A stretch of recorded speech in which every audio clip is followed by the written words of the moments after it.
daily life in ancient Greece. A land of marble temples, sun-soaked landscapes, and philosophical brilliance. But beyond the legends of gods and heroes, what was life really like for the average person? Join us as we journey back over 2,500 years to experience a day in the life of an ordinary Greek citizen.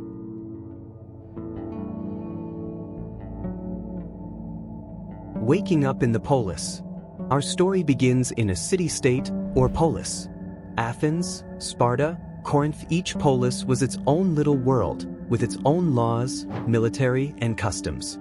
Let's visit a household in Athens, around 430 BC. The sun rises early, and so do the people. Our host is Diadoros, a middle-class Athenian and a citizen, which means he has the right to vote and participate in public affairs. His wife, Timorete, manages the household, a key role in Greek society. Most homes are made of mud bricks, modest and functional.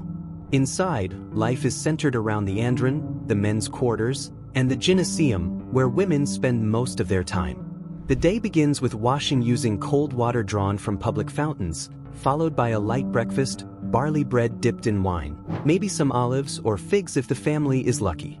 The role of men. For male citizens like Diadoros, the day is filled with civic duty, work, and social life. After breakfast, he heads to the agora, the heart of Athenian public life. Here, goods are traded, gossip is shared, and politics come alive. Diadoros might meet with fellow citizens to discuss laws or court cases, as Athens thrives on direct democracy.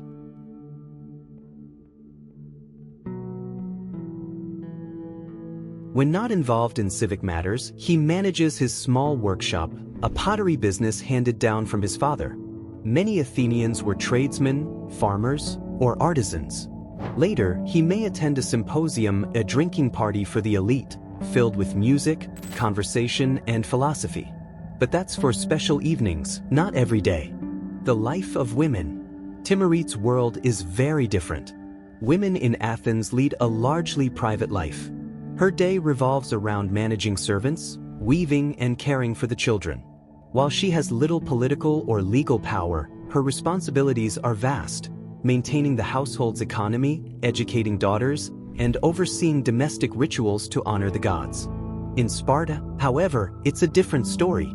Spartan women are educated, own property, and have considerable freedom, a stark contrast to their Athenian sisters. Still, across Greece, marriage is an economic and social contract. Girls marry in their teens, often to older men. Their primary duty is to bear legitimate heirs and maintain family honor.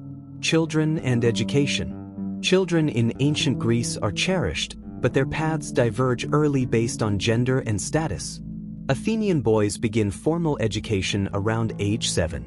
Their curriculum includes reading, writing, arithmetic, music, and physical training, all aimed at preparing them for life as citizens. Education is private, so wealthier families get better tutors. Physical education happens at the gymnasium, a combination of training ground and school. Girls receive no formal education in Athens, though some wealthy families might teach them to read at home. In Sparta, both boys and girls are trained rigorously, girls to bear strong children, boys to become warriors. At 18, Athenian boys undergo 2 years of military training, preparing them for war and civic life. Work and labor. Daily labor drives the Greek economy. Most Greeks are farmers, growing olives, grapes, and grains on small plots. Others are tradespeople, potters, blacksmiths, builders. Commerce thrives in port cities like Piraeus. Slaves, who make up a large part of the population, perform much of the manual labor.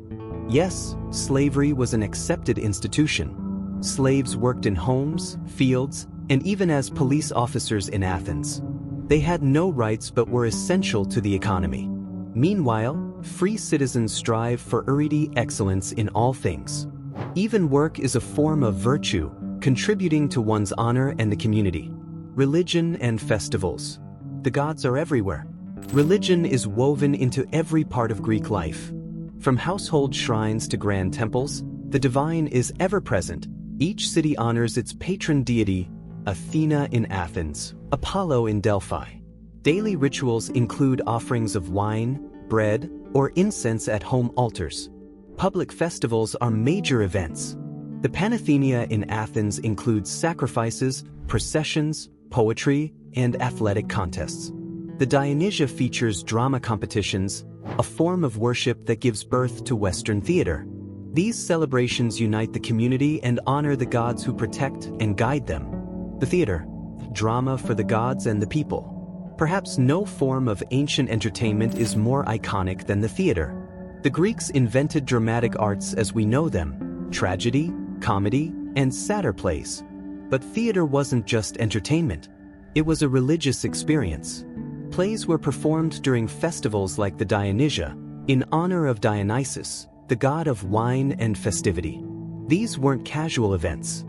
Thousands of citizens packed massive open-air amphitheaters to watch stories that explored fate, morality, and human weakness. Tragedies by Aeschylus, Sophocles, and Euripides asked deep questions about justice and destiny. Meanwhile, comedies by Aristophanes used humor to poke fun at politicians, philosophers, and even the gods. Theater was free to attend and open to all, rich and poor, young and old. It wasn't just about watching actors. It was about participating in civic and spiritual life, athletics, strength, honor, and competition. For the Greeks, leisure didn't mean laziness. Athletic training was a vital part of life and a noble pursuit. From childhood, boys were trained in wrestling, boxing, running, and throwing the javelin or discus. Physical fitness was closely tied to moral virtue.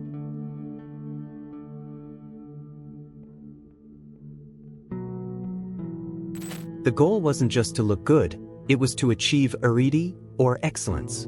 Gymnasiums were social and educational centers. Men trained, bathed, and exchanged ideas while building strong bodies and sharp minds. The ultimate display of Greek athleticism came in the Panhellenic Games, especially the Olympic Games, held every 4 years in honor of Zeus. Athletes from across the Greek world competed for glory, honor, and a simple olive wreath. These events weren't just sports. They were religious ceremonies, political stages, and festivals of Greek unity. Board games, pets, and everyday joys. Not all fun in ancient Greece was grand or philosophical. Sometimes, leisure was simple. Children played games like knucklebones, an early form of jacks, and competed in races and ball games. Adults enjoyed board games using dice and counters, many of which archaeologists still uncover today. Pets were another source of joy. Greeks kept dogs for companionship and protection, cats to hunt mice, and even birds and monkeys as exotic pets. Leisure wasn't only for the rich. Even laborers and farmers took breaks to sing, share meals, or visit public festivals. Life was hard, but joy was essential. Entertainment and leisure in ancient Greece weren't just about passing time. They were expressions of culture, character, and connection to the divine. Through theater, music, games, and sport, the Greeks celebrated what it meant to be human. They honored the gods, bonded with each other, and strove to live life to the fullest. So the next time you enjoy a play, a game, or a quiet evening of music, remember, you're taking part in a tradition that began thousands of years ago. Nightfall and reflections. As the sun sets over the Acropolis, families gather for dinner, the main meal of the day. Simple fare: lentils, fish, bread, and wine. The night brings rest, stories, and dreams. In a world of gods and men, the line between myth and reality blurs. Daily life in ancient Greece was far from simple. It was vibrant, structured, and deeply intertwined with the ideals of beauty, duty, and balance. Though millennia have passed, the echoes of their lives remain in our politics, philosophy, art, and language. We walk the same earth, under the same stars, and still ask the same timeless questions.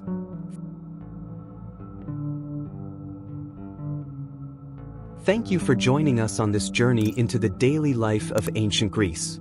From the humblest home to the grandest temple, we've seen how ordinary lives built an extraordinary legacy.